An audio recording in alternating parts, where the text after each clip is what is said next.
Our love story. It's a beautiful, beautiful morning right here on TV47's Morning Cafe.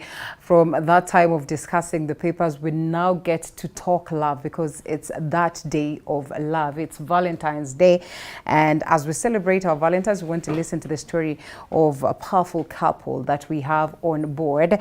And we've heard of Julius Mbura, not a new name, pretty much of a household name. You know, our story or his story is always captivating. Is always, you know, the story that gets you to that whooshy moment, and then from the whooshy moment to a moment of, oh, there's hope, and you know, there's something to look forward to every morning you wake up. And so we will not focus much on that, in as much as we'd want to understand a bit of him. We will want to just focus, you know, on their love story. And when I say focus on their love story, is it on their love story or in their love stories? They're on their love stories. And you know, we are talking about as well MaryAnne Wangari, who's seated right next to us, and they are a couple, beautiful. They're looking all good and all rosy and beautiful. Nasikia mtu ana match mpaka kila kitu, you know, it's a red affair, it's a white affair. Adi macho ni white na red, sindio? Yes, yes. So we have this that is also red in color. So every one that you have is for a different occasion. Ama hii ndio inakuanga tu red. Sometimes unaweza change. You can change the shaft. Yeah, but today it had to be yeah, red. Today I had to match. You had to match. But ninge sahau niweke ya blue. And I don't know, but I hope it's red. Yeah. Is it it's red? Confirmed. Is it confirmed? You know, the confirmer. The confirmer is here. My other eyes. Your other eyes are here, you know. Yeah. Your other eyes, you know, sort of saying that she would literally take one to give it to you, so that you have two, you know, and two would be enough for the two of you. But then again, that is a story that we're going to get to. And forgive us for, you know, getting into this conversation, Julius and I, and forgetting that it would be important to start with the ladies first. How are you, MaryAnne? I'm fine, thank you. Karibu sana. I'm good. Thank you so much for gracing our set this morning with all this red affair. You're looking beautiful and, you know, gracious and, you know, nice as always, lovely, jovial. You know, life has to move on at the end of the day. Yes. Salimia watu. Okay. Hello everyone, my name is MaryAnne Wangari. As I introduce career. Fine, everything and anything, you know. I work in a very good school called Nakuru School. Okay. It is in Nakuru, Lanet. I'm a welfare associate in the school, where I make sure every student there gets everything they need during the term, so that their stay in school will be comfortable. Yeah. All right, and of course, Julius, introduce yourself. Salimia watu. Wacha tusiassume ati watu wanawajua, si ndio? Yeah. It's always good to introduce yourself. Yes. Hi everyone. My name is Julius Mbura. I am an advocate. I work in an organization called Enable. We empower persons with disabilities through assistive technology and digital accessibility. And I am married to this beautiful lady. So where is your office based? In Nairobi or in? Yes, Nairobi. Sasa kunaendanga aje hapo katikati? Ama wewe unakujanga kila siku? I work remotely. You work remotely. Yeah, though I go there like twice a week. Very important. Yeah, naenda na narudi. Tuko na Subaru ya inaitwa Subaru. Hiyo anaenda kakiendanga. In a boost 2 hours niko Nakuru. I make sure, but I make sure everything is okay. But if I'm needed, I rush na narudi by jioni. Nyumba, by the way, ni ya watu wa magari. You will get to learn about that as well. Hii nyumba ni watu wa magari. So ukisikia wanakuambia mambo ya safari rally, hata usikuwe surprised. Julius, yes. You equally are so much into spoken word, yeah? Yeah. And I think we appreciate that. You must have some lines for MaryAnne, at least for today. I mean, now that we're talking about for once. Yeah, for one. Ajawai? Oh. Ni chome ama nisichome? Choma, yungue. I mean, kama watu wajafanya kazi waambiwe, sivyo? Utafukuzwa. The love that is here and the affection, and you know, ukiwaona wakipiga story, you can say mtu anaweza fukuza mwingine. Hebu tupatie lines za Valentine's. Atatembea. Hata Subaru itampeleka. Hata niende nikigonga vikingi. So yes, at least some lines for her on this special day. Yeah. Yeah, sure. you are what you are. But for me, I strive to know you better than anyone else. They say love is blind, so I wrote you letters in Braille just to spice up my game. And you fell for me blindly. Oh, That's nice. hey. I think we should just do more of this. And Atazoea sana.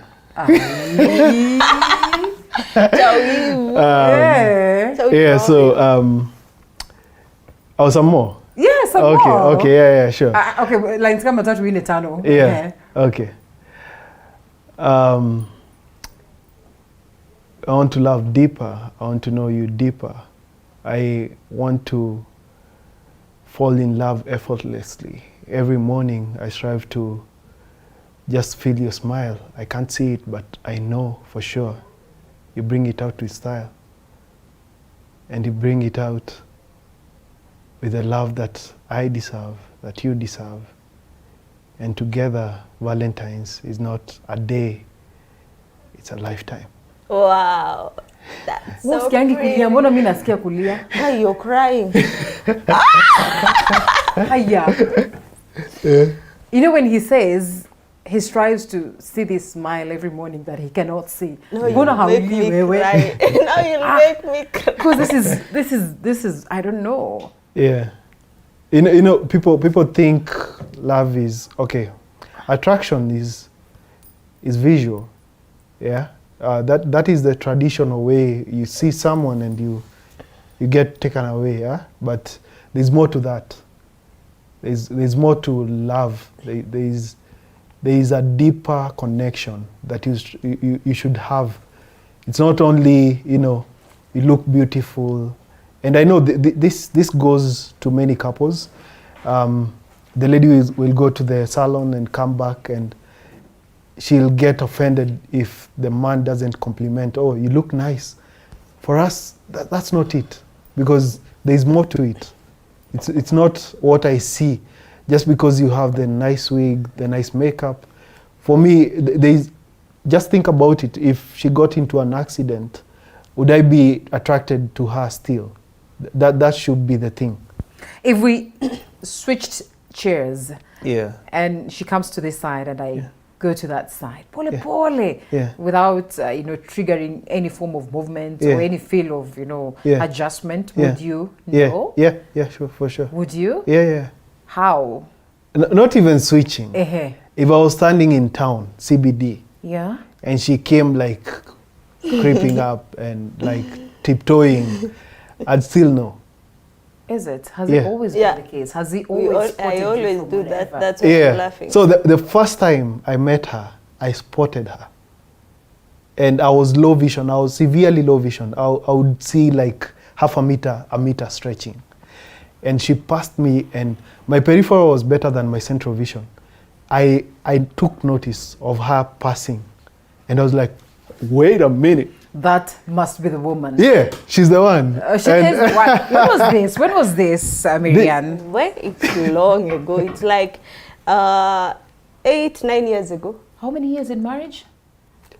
Ours- Dating for ours, how- ours is a very tough story here, yeah. So it's like we met like 9 years ago.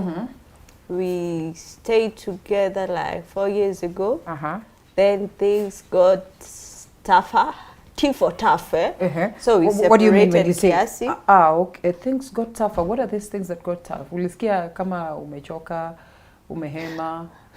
For real? See, hata si kuchoka in such a way. And we know that couples will always have challenges. Yeah, At least that much we agree, yeah? we're not a perfect couple. So hata hapo tunasemaga sisi sio perfect. We've been out there hata where we joke. If you follow my tweets, this day I was dissing him because after we separated, we met different people. And once he was dumped at KFC. Don't remind me. Akijaribu kupul zake, si ndio? So we separated, then we got back like 3 years ago, sasa. So your time of separation. What was this thing? What was this one thing that got you saying enough is enough? Education. We were not ready to be parents at the time. Okay. Yeah, so we got a baby, beautiful boy. Oh. But you know, at the time, Campo. campus life, all Everyone that. is in, like you're in school. Yeah, and we were in then different there's a campuses. baby here. And Yeah. It felt like the baby was a mistake or something. Yeah. And we are young. Uh-huh. Decisions hapo zinamekiwa hivyo hivyo. Akakach, Okay. Akaenda na mtoto. akainua. Nikaenda and I left the country. Yeah. Wow. I With a left with the a little country. boy? Or No, you left the with boy? my mom Okay, okay. in Nakuru. Uh-huh. Yeah, she's by there. She's been our pillar. Yeah. Sana sana. Yeah. So she took care of the baby. I went to Dubai. I worked there for a few years. I went to Italy. Worked there. So what happened to school at this point? Si nilimaliza na Oh, ulimaliza na nikatoroka. ukahika. Na Sasa ulikuwa nikaenda. unahepa from? Mwenye nilikuwa na hepia, the world has a way of just getting you back to them. huko ndio unafaa kuwa. Yeah. But right now it's for life. We call ourselves Juan, yeah? Julius Mbura, yeah? It's Juan for life. Right, it's No. Juan for life. Yeah, no. What about the little boy? How is he? He's perfect. We also have another baby, 6 months old, a baby girl. Oh, Very congratulations. pretty. I mean, look at the parents. What do you expect? You expect nothing short of pretty. The beautiful ones are not yet born, She's you know? pretty. She's pretty. Where is she? She's at Ulikaacha nyumbani? home, yeah. Mbona Mungu kuja na tu at least? So we have a Ishara combination. is very stubborn. Ishara is stubborn but pretty. Very Yeah. pretty. I mean, you don't expect Like the them mom. to be pretty and stubborn. I didn't say that. Okay, Sawa, you didn't say that. Let's start from square one. You know, let us not jump all over, Yeah. because we're here for your love story. What is this story that you would give about Juan for life?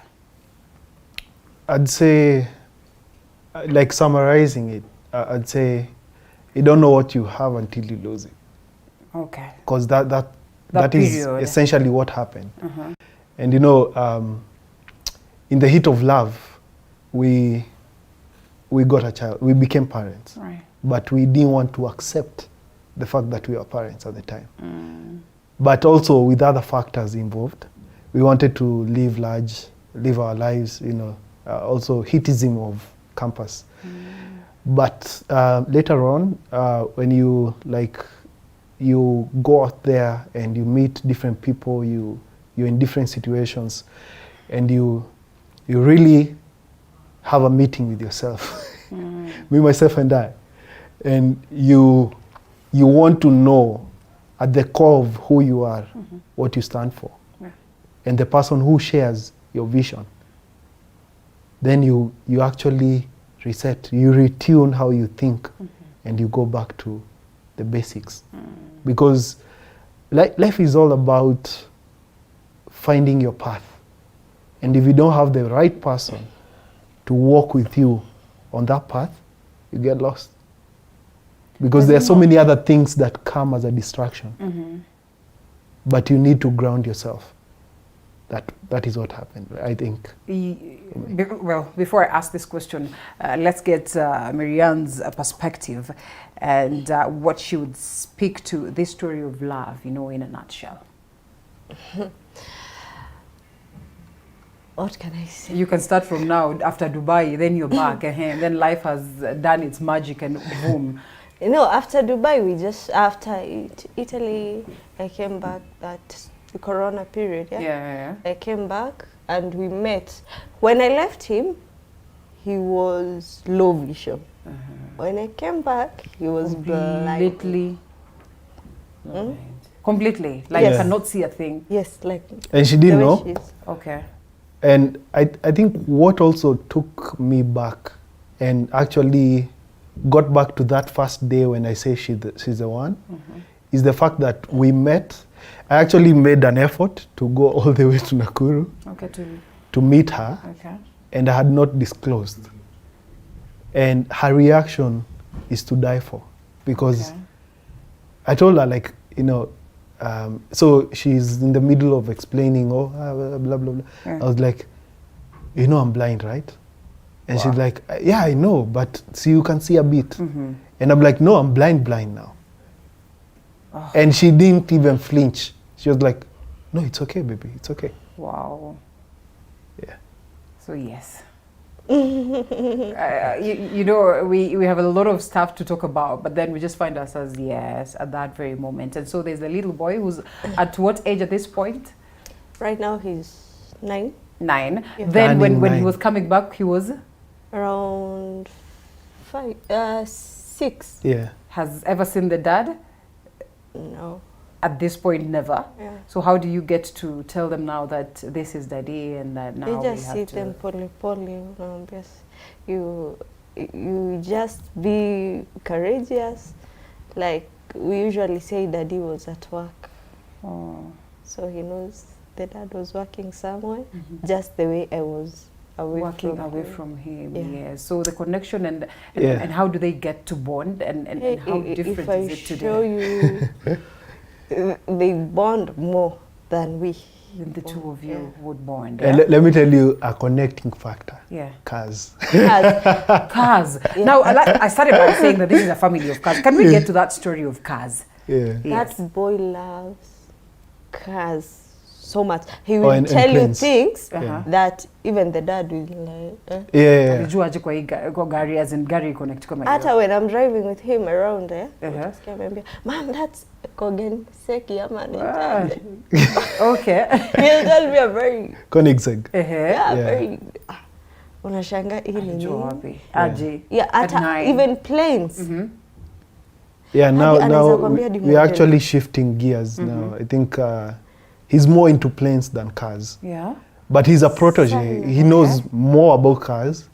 Even like the hybrids we have around, he had like read about them a long time ago. Yeah. So like an insight, he'd be like, that's a hybrid, you know. Like he knows even about the Crown, the new model with the hybrid Nice. mechanism. Yeah. You know, like it comes naturally. And I love the fact that he will actually hand me over a research on, you see like the new Lexus, they're like 600. And he'd be like, Dad, we were to research about that car. You forgot. Okay. And you see people come home, he will tell them this car is this and this, yeah? And they'll be asking like, mnaketi chini hii na Kudiscuss, watch, mnafundisha. No, We his don't. own interest. We don't. Ray hata si ule mtu utaketisha umwambie watch. And you know, away from Ray, what is even surprising is the dad. Yeah. Because then the level at which he understands cars, I think I've watched him, is strange, you know? And to even imagine that someone hata anaweza shika gari hivi na kuambia Akwambie ni gani, yeah. you know, even in my whole life seated on this set, yeah, there are things I can't tell you about TV. There are things I can't just close my eyes and pretend to know so well. Yeah, true. So just how, maybe? At this point in campus, I got mental preparation that my sight might get worse. Yeah. And I actually got, that was like a wake-up call. So when did this start, for purposes of those ones that maybe have not had a chance to listen to your story? Oh, okay. So in a nutshell, I've lost my sight twice. First time I was 10 years. It came back gradually to a point where I could read and write with a pen. But at the time, I had been taken to Thika Primary School for the Blind. So I was taught Braille, orientation, mobility, accepting myself, all that. And now later on in life, when I was joining campus, I was given mental preparation. So your sight might get worse. Okay. So it came as a revelation. Actually, I haven't been doing much with my skill sets and my talents and everything that I'm passionate about. So I decided to go all out, to even take risks, to make sure that I position myself to be self-reliant. And for reason, I got so disappointed with my friends. Like I'd make like plans to go for errands, and someone would keep me waiting for like 4 or 5 hours. And then later on, they'd be like, wow. Nilikuwa na mashughuli, but can we go for that nini? I'm like, man, it was like 6 hours back. Yeah. So I decided to train myself. I was literally blindfolding myself to get to CBD and walk on the streets to learn how the streets feel. Wow. To walk with a white cane so that I can understand like how can I how can I leverage the skill, the senses that I have, the ones that are left behind. And from that, I started now getting in touch with my skill sets, everything that I loved that I had put on the shelves, just because I became blind, and I wanted to enjoy life, but also to maximize on the little sight that I had. So I started learning cars. I remember I used to take like a manufacturer like Rolls-Royce, go deep into like where they started, their forefathers, how they've come and their design features. So I learned all the different body lines, body languages, Lamborghini, Ferrari, like that. So I would take a car, like tear it apart with like reading articles, going deep into, I'd listen to talks, engineers talking about how they decided the facelift of the new LC200 will be like. That is how I actually got deep into the automotive industry. And then later on I decided, why don't I make people appreciate cars from a different dimension? People think, and okay, it's given that the automotive scene is more visual than, feels. So I wanted to disrupt the norm and shift the paradigms. With what goal? Maybe, he's shared his goal on this, and this is how far he would love to take it. A review is not just enough, because most of the times then you're thinking, fine, this is fun to do, but, how do you take it to the next level where then we're going to earn a living for purposes of this family and all that? So as he shares his vision, what was the ultimate goal to this? And even as you see Ryan excited about it, what do you make of that, MaryAnne? For him, let's say for the cars, there is no that goal to maybe monetize it. That one came later on, but the love of cars was just something in him. So it's ikuwa na ile ati I'm doing this so that I can achieve this. No, it was out of pure love. So we can't say there was a goal, but saizi maybe kunazo. And maybe we'll get to know about that. But even before we know whether there are goals, let's talk about you and now realizing that he's literally blind, and that, even if you are to come back to him, you have to step up the game.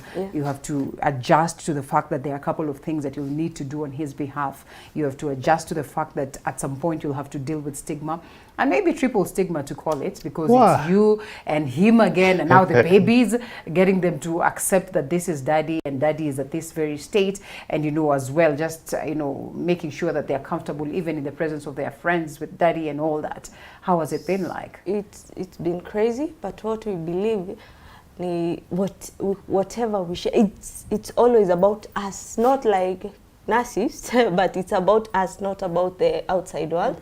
Because like stigma, that one I can tell you for sure it's there. And I don't know why in this day and age, we have people who have such attitudes or, such negative vibes. I lost a lot of friends because of that. Because of that, okay. Yeah. It's been crazy. You see, even when we got Ishara recently, there are people who will come to see her to make sure she's not blind. And one did this, and I was so mad actually. How did you know? She told me, and I told her, you should have told me when she was here. Are you kidding me? Yeah. People come to look at Ishara and naona mbali, naona. Like you expected her to be blind, or there such things. But does it not scare you? And to a large extent, you really do not want to blame them. Maybe justified, maybe just trying to think outside the box, because then the dad says born and was okay, was seeing, and then at some point in time you start losing vision, it gets blurry and all that. Does it not scare you? No. That it could get to such levels? I'm not scared. Because you know why? Let's say right now, I'm not married to a blind guy. I live here. Nichoto na piki pale, and I go blind. Blindness can happen to anyone. Anytime. Anytime. and then do some research. Na hata kama mtu ni blind, hata even if the baby will be blind, that doesn't limit them from doing anything. They still be my babies. Okay. You know? Fair enough. Yeah, That's true. Still be my babies. Yeah. So what adjustments have you had to do in life for him, for the two of you to be comfortable? For My the patience. two of you to be... My patience. Mine. Yes. Yeah. And even patience with people around us. Yeah? Right. Kuna watu wanaweza mfanyia kitu. There's a time I almost beat up a lady, yeah? Because unajua kuna watu wanaweza msize ile haoni. Okay. But mi naona kitu unafanya. And I don't stand for such. But now amenifunza na kuwa mpole. Sasa umeacha kuwa first body ku fight because you know you can literally fight, and I think I agree, you almost want to beat this person. So what is this that he has told you or that he has done that gets you saying that wacha nikuwe mpole? By the way, sometimes we fight in the car because ananiambiaga baby to relax, eh? Take it easy. Baby, here ni mpole sana, ananiambia baby, you see such attitude, you just be good. Kuwa mpole, wachana watu hata kikuongelesha vibaya, be the bigger person. Me, I can never be the bigger person. No, it can never be hard, me. you know. It's me, I'm petty. If you're petty, I go low. Yeah. Don't tell me that you don't stoop low. I stoop low kiasi.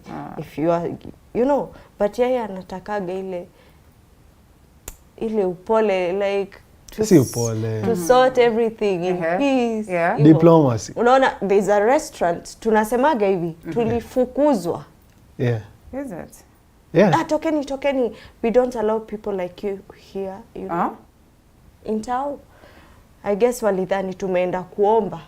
And him is like, twende tu, let's go look for someone else. I'm like, basi tulikula at the end of the day. No, me. Tulikula hapo kwa hiyo ama kwingine. Ai, hata mimi na kusupport banzeni. There's no way we can. So jana kuambia hivyo.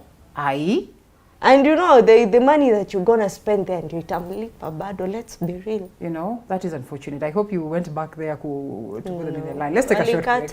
Let's take a short break and then we come back and listen to more of this beautiful story. We have a cake that we're going to cut along together, which is very, very important. It's our special way of saying thank you for gracing the set. So we take a quick short break and then we come back.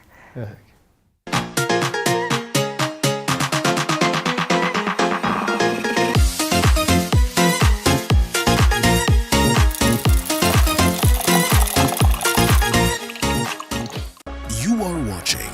TV47, the home of untold stories.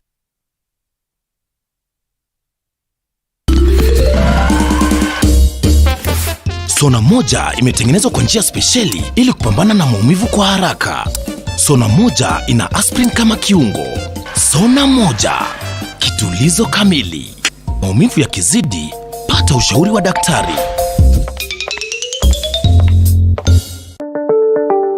Are you looking for a college that will shape your future career? At Candy College of Beauty and Applied Sciences, we offer advanced courses with personalized attention to our students. Come and get your diploma or certificate in cosmetology, hairdressing and beauty therapy, diploma in community development and social work, or certification in catering and accommodation operation. We also offer diploma in nutrition and dietetics and many more. All of our graduates have secured employment in the job market, while others have gone into entrepreneurship. What are you waiting for? Join us today. For more information on how you can enroll, visit us at the London Beauty Building, 5th floor, Taveta Road, Nairobi, or call us on 0726 031 109 or 0784 515 606. Facebook, Candy College of Beauty and Applied Sciences, or on Instagram, Candy College of Sciences. Our January intake is ongoing. Candy College of Beauty and Applied Sciences is the cutting edge college.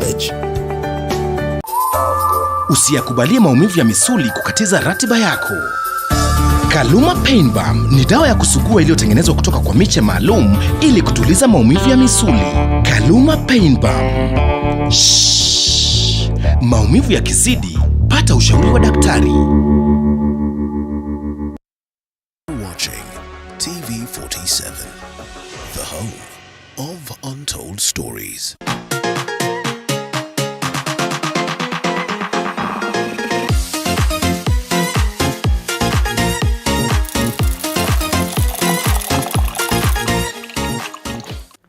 All right, welcome back to the broadcast. We're just having a very beautiful moment, you know, a moment of a nice love story. And I don't know at what line then we get to know that this is stigma and this is just genuine woishe. Like, wow, it's beautiful to see that these people can soldier on amidst all what one would call as difficulties. How do you draw the line? Because we're having a chit chat, during the break, and MaryAnne says, we do not want this woishe kind of affair because it's more of stigma to us. How do you get to know that this person is genuine, genuinely concerned about your well-being, about you being okay, and they just want to get that assurance that the two of you are okay? By treating us like any other couple. Yeah. You don't have to treat us like, see ni my guy. Mi hata wenye wanamtreating hivyo na tunakosana sana. Yeah. Even my mom. Kama huyo mko na shida na huyo. Madhe. Achana madhe bana. Mom like kila kitu. Oh, make sure Julius ameketi vizuri, make amekula.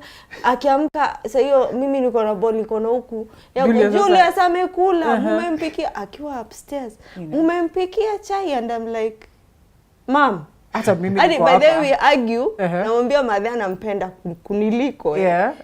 Because so we don't, hata yeye he didn't tolerate that. The woishe kind of feeling. Because you see even a scenario ya hoteli ni moja tumefukuzwa. Ingine tunaingia, we sit down to eat, watu wanatuletea do. For real? Yeah. Ama ati let me pay your bill. Kuna mwingine tulimwambia leta bill yako, sisi we pay for you. Yeah, you don't see someone with and the stairs. Yeah. She actually takes offense a lot. Like people stare a lot. I don't know kama they think someone who's blind can't have a beautiful wife. Woman, yeah. Yeah. So, and it's crazy. Someone will come up to us and be like, oh, Aki unafanya kazi mzuri, endelea hivyo. Huyu brotherko unamlinda vizuri sana. I'm like, sisterko. Who? Sister who? Tuzi hata big square umeulizwa hivyo. Huyo ni sisterko. Because I dropped him. Most of the Uber driver. I dropped him and he was like, huyo ni sisterko. Oh my goodness. They're like, no. No. Now your sister we get a lot. And it's because the notion is they think she's my caregiver. Yeah. Deep down, have you had moments where you have that woishe feeling for her?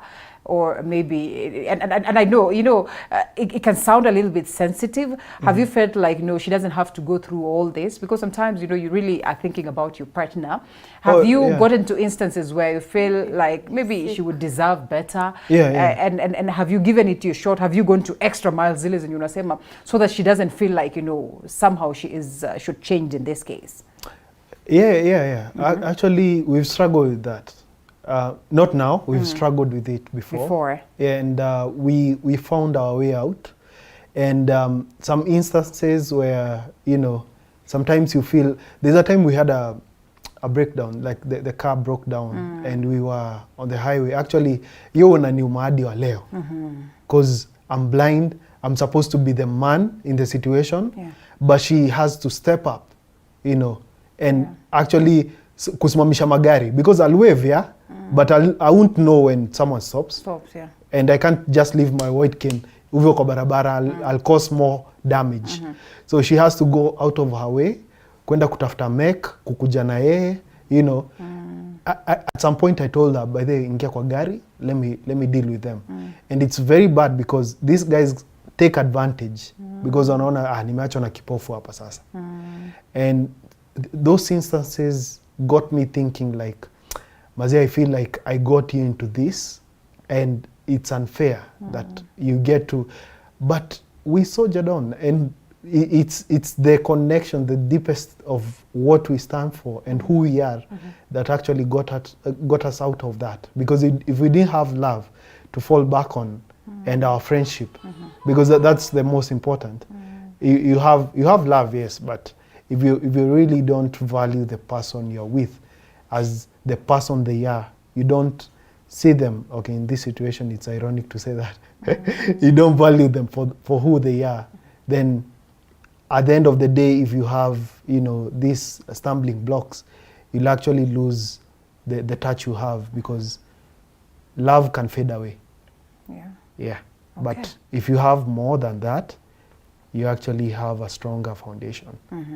Yeah. So what is this to look forward to on every Valentine's? Let's speak now that you've known each other for all these years, and it's a Valentine's today. Is it a love affair every day for you people? Yeah. And does Valentine feel any different? What are some of the values that you instill, you know, in your kids in relation to just, you know, learning to accept and appreciate the people that really matter to you? As for us, kwanza hata tumekuja tukiongelea hiyo. For real? Yeah? Okay, that's nice. You're like, tunaenda leo kwa nini to talk about love? You know. For us, every day Is is Valentine. We have some rules in the house, like you shouldn't sleep when you're mad at each other. Every day we have to remind each other how we love each other, like when he goes to work and all that.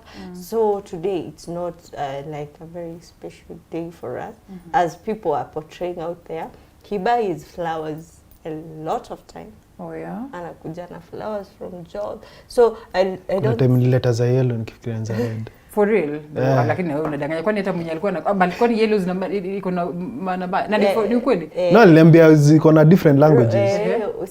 Ziko. Like the Ziko, black no, it's true, rose. it's true, it's true, it's true. For me it's just a smell. Mimi nikisikia inanuka roses. Wewe unasema niuzie hii. Yeah, cause I think the guy, the Does not florist even gave me unapeleka the red ones. Yes. But azikuwa na hiyo, Wow. there's that note lazima igonge kwa mapua hapo juu. Ikigonga hivi, so iligonga nikamwambia these are the ones. Kufika home, wewe umeleta za yellow. I'm like awewe nusa kwanza.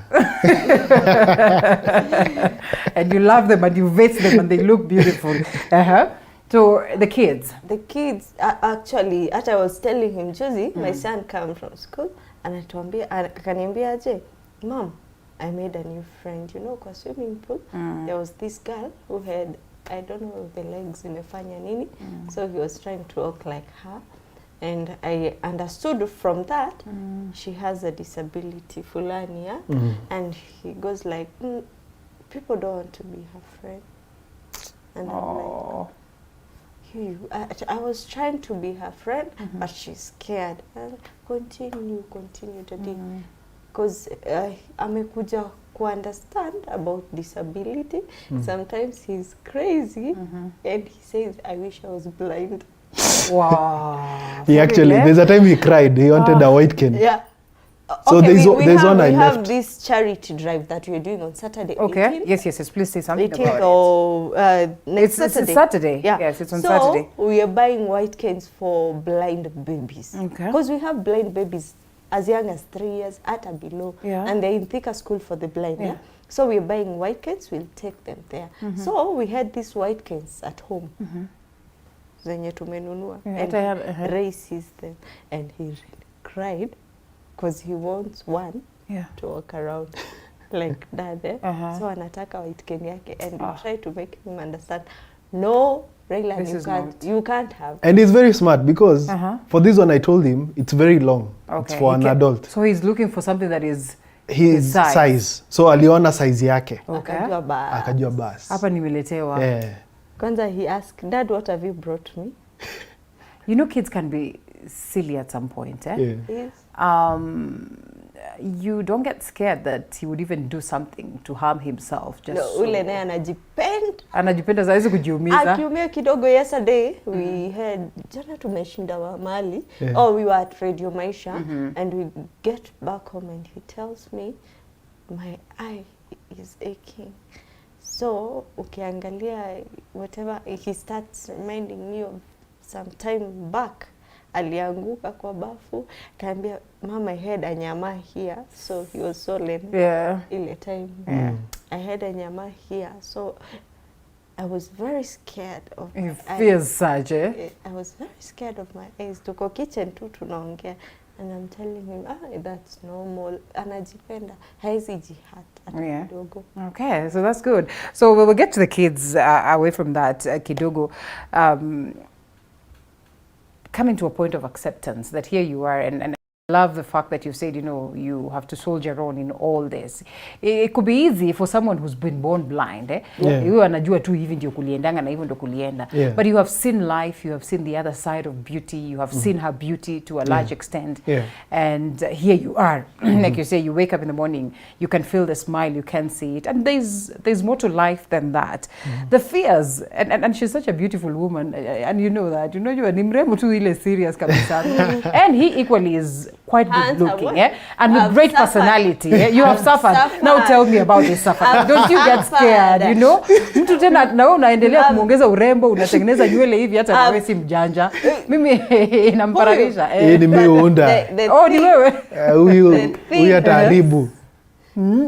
I trust him so much because man, you can get jealous. Ladies you can, yes. Ladies out here. Strong personality, handsome man, you know, promising man, potential ile tunakuanga tukiongelelea. Sometimes I look at his inbox, akinipea simu, ananiambia nifanyie hivi sasa kama ako busy ama ako meeting.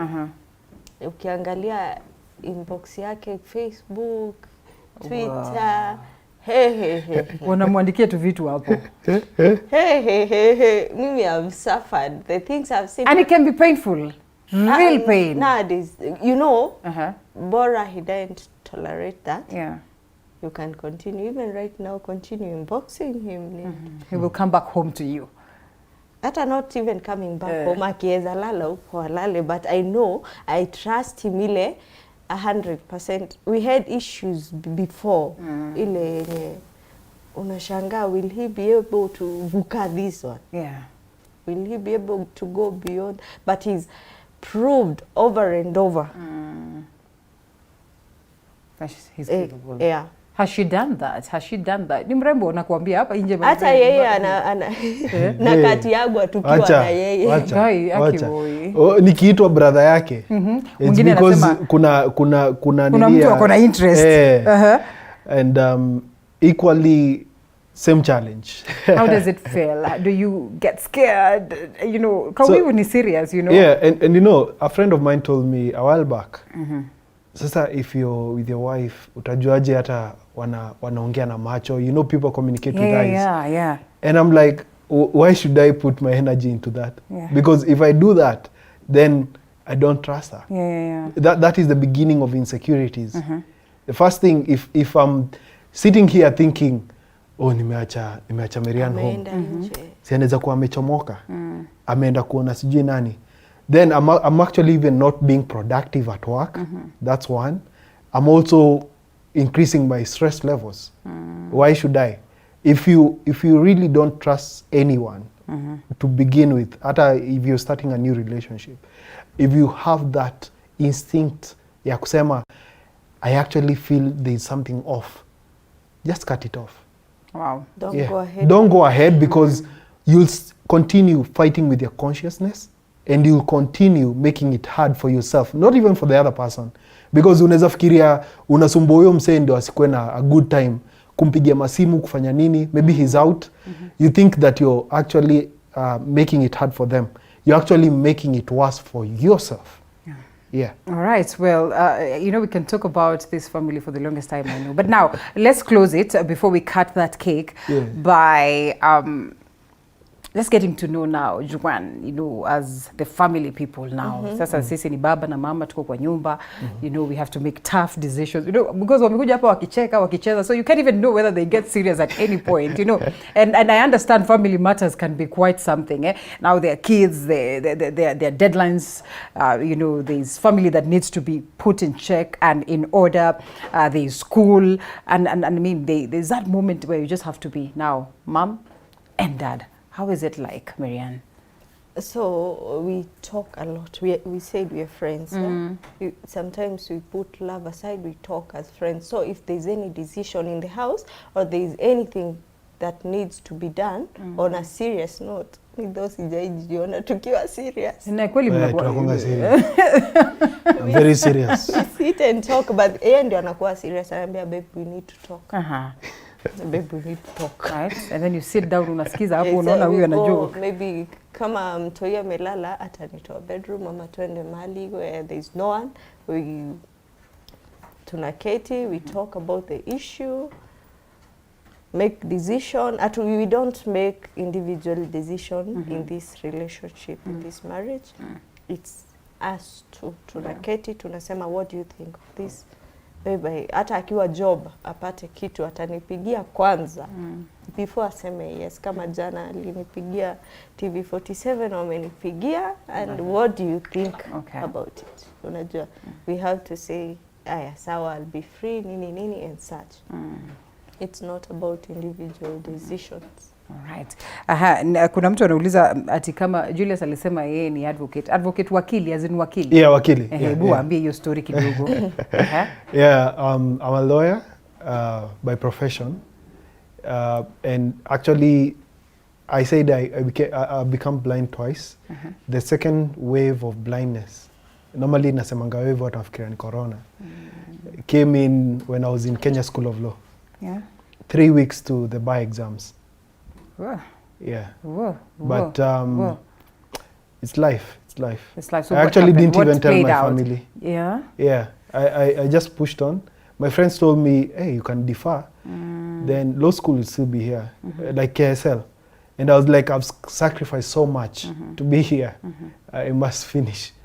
Lazima nigonge hiyo finish line. So I actually told my mom and my family after your holiday.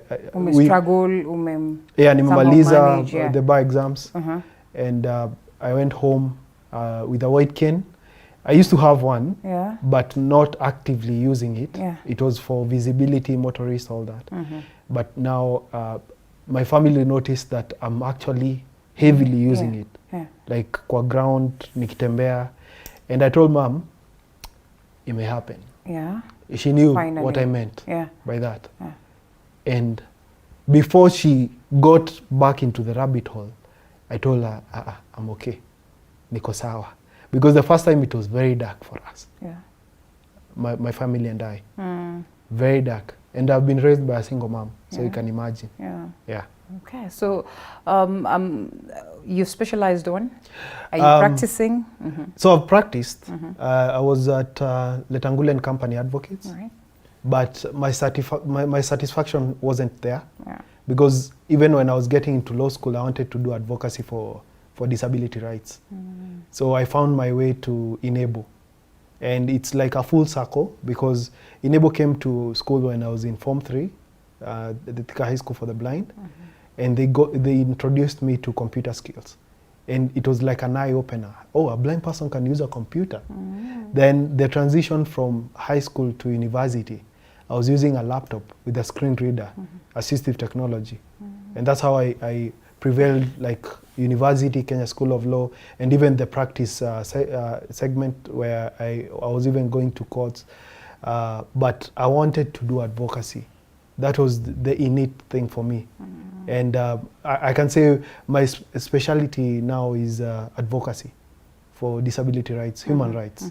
Yeah. All right. Most of the people will say that we find ourselves in that way because of our experiences, because of our family members and everything. MaryAnne, is this where then it begins, when you say now you have to go to Thika School for the Blind and perhaps work with these people through this journey? Yeah, I've seen how much he struggles wakati hana hii white cane. There are times at home, hata namwambiaga, normally I switch off my phone wakati sitaki stress. Hii nazimaga, I leave ka small one ya Nakuru school in case wananipigia.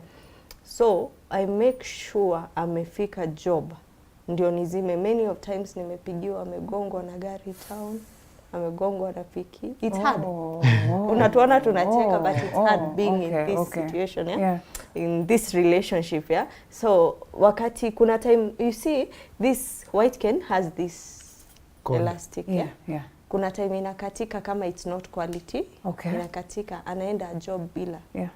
You can't. The hassle is real. Ataanguka kwa hizi manholes in town. Mekanyaga manyanya. Government inafaa iangalie vitu kaa hizo, make sure that hata tao hawa wase wana disability yoyote they can walk vizuri. Physical disability. So bila hii au watoto you'll find them wako na dents, wameanguka, wamegongwa, and they're very small babies. And even from that young age you have to teach them kutumia hizi ndio later in life we are trying to reduce the omba issue kabakuli sasa tungefuatana naye mimi nimebeba kabakuli you know we are trying to reduce that because they can work you see he's a lawyer and he's managing it very well bringing money bringing food to the table independence wakiwa wadogo so we are trying to raise funds so far we have few canes like almost 200 few canes and there are 300 so we need 100 more on our social media you will find more information. Please mention the pages and Twitter Subi Queen he's J Supercharge Instagram he's Julius.Mbura Wangari Nganga and Facebook lakini mbona mwiki same ama ilikuwa tu ile euphoria and then all of a sudden boom Twitter ni different ni Twitter tu ndio different okay how the rest pale wanatakaga and they have cool numbers so yes Twitter Subi Queen and we also have a till number which is 87424 where you can send funds any amount 50 bob you see this one of these white cane it's 1,000 outside Kenya because tunazitoa nje. Okay. Huku zinauzwa 25. Well, that's quite. So you're buying them at 1,000 na time imeisha. So time imeisha. Watu harakishe Saturday ni 18th. Saturday is very important and I mean that's a noble cause. Yeah, that's a noble cause. Pia kuna watu wametushikilia like Home 254. So unaona tumeng'ara wametusupport sana kwa hii their CSR level iko pale. Wametusupport sana. Indomie they're coming through. Watakuwa pale na mapishi. Watu wakule mapochopocho. That's the beauty of it. What I enjoy. You know it's about the kids and life. What I enjoy. That's true. Yeah, it will be a great day. We have also our partners wenye wajaweza kuja atungekuja wote. Hii ni love story. Kuna Deno Music. Mbona. He's been here. We've at least he's had his chance on set with me. It was and beautiful. We have also Amos Nyambane. Yes. He lost his sister sadly, so atakuwa na sisi. Alienda burial na kuarrange hizo zote. Yeah, we are 4 of us. Tunaitwa Johari Africa. Nice. We deal with disability because watu wamefanya a lot. Unaona saizi charity orphanage. That's true. Unasahau kwamba hao wengine. That's true. That really is true. Nataka kwenda kwa orphanage fulani, nataka kwenda kwa home fulani. Tunawapelekea manguo, but how they need such. The next one we are doing our hearing aid. So till then, mutatuona tena. Sawa. Thank you so much. And let's make this home. Anytime there's such an event, much we can do as Morning Cafe is to have a session and sensitize. If you're not coming, please tell us so that we can tell the people out there to come through. Asante sana. So as we take this beautiful, balls, the balls ama zinaitwanga nini? Balloons, tuziweke chini alafu sasa at least tukate keki. We're supposed to have a session on finance. What happened to the finance guy? Hajafika bado, but it's fine. Finance and couples, very important. Najua hiyo mnafightianga juu ya story ya pesa. Msijifanye ati nyinyi mnanga hizo. Nimekwambia we are not perfect. You're not perfect. Oh, yes, that's the bottom line. So we have a cake here, courtesy of Valentine's Cake House. Oh, yes. Going with the theme. Yeah, going with the theme. And these people have worked with us. We have to say asante sana. Special thanks to Valentine's Cake House. They have the best of cakes. Yes. Unfortunately, we would have known that mutakuja hapa na mtaacha watoto tungetafuta voucher muwapeleke, but not to worry, we'll work around something and perhaps even talk to them. Hiyo siku mnaenda huko wale wathika Valentine's Cake House wathika walete watoto keki. Ukweli. It's very very important. Najua natusikiza kwa hivyo. Wanawasikiza sana. Tunakuja kuwatafuta. They're a friend of TV 47 and Morning Cafe precisely. So you can be rest assured wanawasikiza. So this cake courtesy of Valentine's Cake House is our special way of saying thank you to this couple for sharing their beautiful story, their beautiful experiences, and we just want to celebrate love at the same time. I know we say we should be doing this on a daily basis, but that one day, if it is special, how about we go about it and say, asante in a special way, and equally to say thanks to the team that is, part of this broadcast. So situkate hii keki, nani anatupe? The one at the center, ama niwasongezee hapo, mkate keki, si ndio? Vile mnakatanga nyumbani. Kwanza mimi I bake. Yeah, he bakes. You do? Yeah, I do bake. Oh, that's lakini na wewe ni magic. Huyu ako na mambo mingi sana. Oh, that's nice at home, eh? That's why nimekwambia we sometimes na wafukuza kitchen wote. Kitipati hakuna manake kama mkula keki. Mgonjwa atapika. Oh, that's good. Hebu let's enjoy this. Akiunguaga. You should have carried a cake for that. Ejo anasikizaga hivi. Kama inaiva vitunguu. Hiyo imeshakuwa brown. Okay, sawa. Weka hiyo kitu. No, yani Bayo utatupea hata music. Kata keki tu. Kata tu alafu sisi tutakula. Bayo anatunyima ngoma. Bayo anatunyima hata ngoma at least hata na si ugali. You know, hii ni keki. We should be singing along and enjoying. I think it's a red velvet. It's a red velvet. A very beautiful one. Beautiful one. Unaiona? Sasa uko karibu kuionja. Unaona? Ndio after kuiona tunaionja. That's the whole idea. Yeah. And of course we'll be having a mix of imetoka kwa Budesco Fredia, who's our favorite today. He wasn't able to be here. As well. Haski vizuri sana. Or maybe amepeleka mpenzi vale. Unajua pia watu lazima wapeane my excuse. So at Linda kuna watu pia ama ameenda men's conference. Wewe hiyo sio question ama maombi. Ama maombi pale Nyayo tunapatana. Utaenda gani? Unaenda pia wewe maombi? Naenda maombi. Anaenda maombi. Hadi umempea ruhusa? Aenda maombi. Hadi Saturday. Kenya ina need ya mvua. Nahitaji mtu wangu. Lakini leo wakiomba. Meteorological department walisema inakuja hii nini. So lakini unasema ukweli ama kama vipofu hajaiona. Kama vipofu hajaona hiyo mvua. Tutawaambia, ndio. All right, so the cake is here. Umetupatia fork moja, it's fine. Hapa ni it's a love affair. Kama harusi mjafanya tunaanzia tu hapa hivi. Ile tu assume ni ile keki. Vayo hata kuleta champagne. Niko hapa. Wewe mimi niko champagne. Usiteteme. Wape champagne. Pete. Kwani huyu na pete nitatoa hizi zangu niwape. Ziko tatu so zitatoshea mmoja na wengine wawili. Imeletwa wengine ndio imekuja. There's plenty of this. It's because we love this family. We appreciate what you're doing online. So much so, you know, it brings light to the lives of many. It enlightens us, you know, as a society. By the way, you were talking about that tweet, giving him one eye. Yes. We were talking about it. And serious, I can. Like serious? Yes, I can. That was a conversation jana asubuhi. Actually, he was going to work and I'm like, tukitoka, I'm like, by the way, mbona hujaipigia doki umuulize maneno? Kama anaweza. And I was with the ophthalmologist jana. Sasa tunakaa. And ukaanza kuuliza hata na wewe? You know, there's a study being done. Would you take it? Nilimuuliza actually, and it was a very hard question. Because nilimuuliza because I was going to see the doctor. Yeah. Na nikamuuliza, oh, you're sure? Because there's something that we are doing. Yeah. They're trying gene editing. Yes. Because my kids are usiongee Greek sana. Gene editing hatujui hata vizuri. Wanajaribu kusuppress hiyo gene kwa watoto wangu. So jana I was in because there is a study yenye wanajaribu kuona kama kunaweza kuwa na retinal regeneration. Sitaingia huko sana. But the bottom line is nikitoka tukaongea you're sure? So nilienda kuuliza doki kama ni possible. Kuna macho nimepewa mahali. Wow. Tunaweza connect. Tunaweza connect na ifanye, kaniambia I'll get back. So tunangoja results. Tunangoja. Yo man, we're waiting for the results. Hata online tutakuwa rada. My friend, anza kupractice mapema. Sasa si hata anaweza nipatia left abaki na right, so tukitembea hivi tunamulika both sides. Mimi nakupea ile damage. Unayo? Gani ndio damage sana, ile red sana ndio anachukua. Mimi left radio inakuanga ndogo, tumpatie hiyo ndogo. Let's take a short break and then we come back and enjoy this cake. Akai nayo.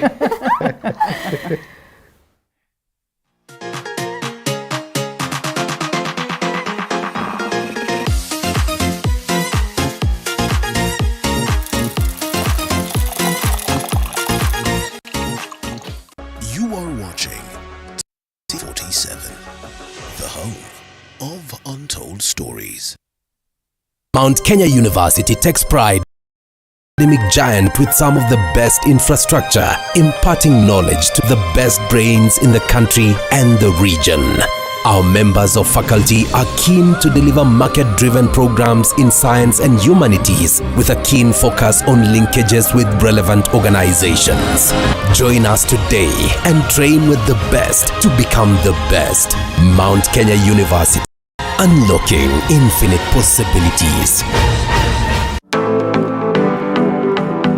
Bila shaka mpenzi mtazamaji, kama nilivyokuahidi ni kwamba tungeendelea na hii story baada ya kushinda siku nzima na gavana, kuweza kujua siku yake imekuwa namna gani. My parents taught me how to be independent. Hii kazi ni ya kujituma. Let us get out there. Let us go and get resources to help our people. Don't kill yourself. If you have a problem, look for somebody and talk and speak to them. Just be strong. If you want something, go for it. Don't listen to the noise. I know sometimes people say when you get into politics, you need money. There are people who have gotten into politics even with little money or nothing. Did you know that the term Big Five began as a way of referring to the 5 most difficult animals to hunt on foot?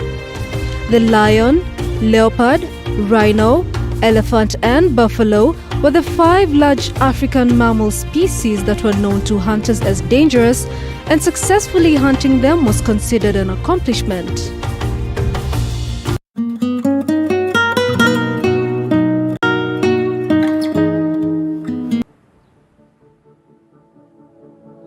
Yeah, like you see, these are the fabrics we use for the sofas. Yeah, there are different types of fabrics. It's a bag. This is the best way to go. Eat color, eat raw, you know, like this is alive.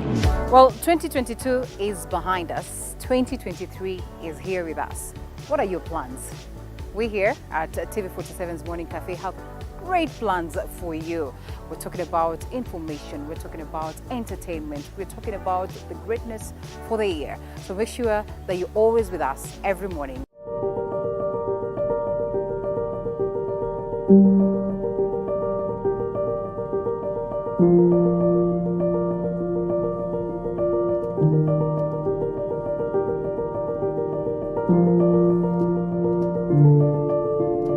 Kwa muonekano wao hauwezi ukajua waliopitia. Kwa sura zao zinapong'aa hauwezi ukafahamu changamoto zao. Nyuma yao ipo story na historia. Katika kipindi Ufahamu Kiongozi tunakupa nafasi kuweza kuwafahamu kila siku ya Alhamisi kuanzia saa 1:30 kuendelea. Nami Elizabeth Mutuku.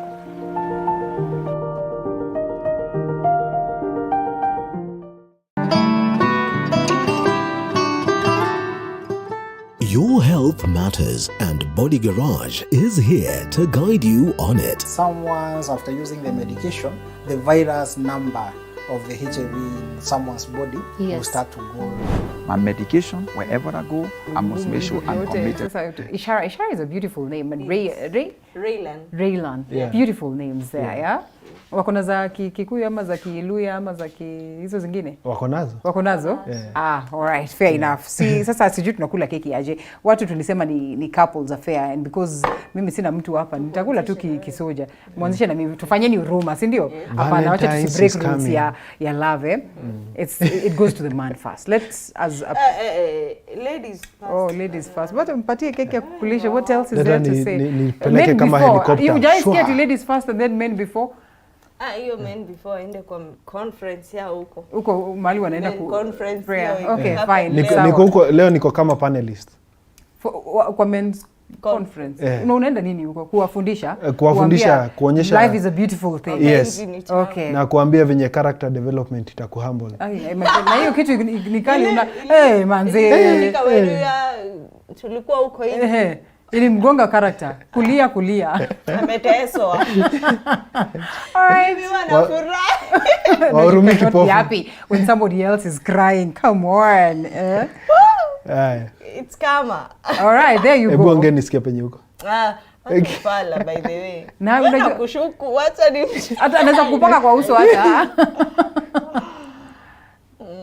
Umempea kuuba, unajua sasa, alafu ameuma nusu. Si ume tu keki yote. Nice, cake.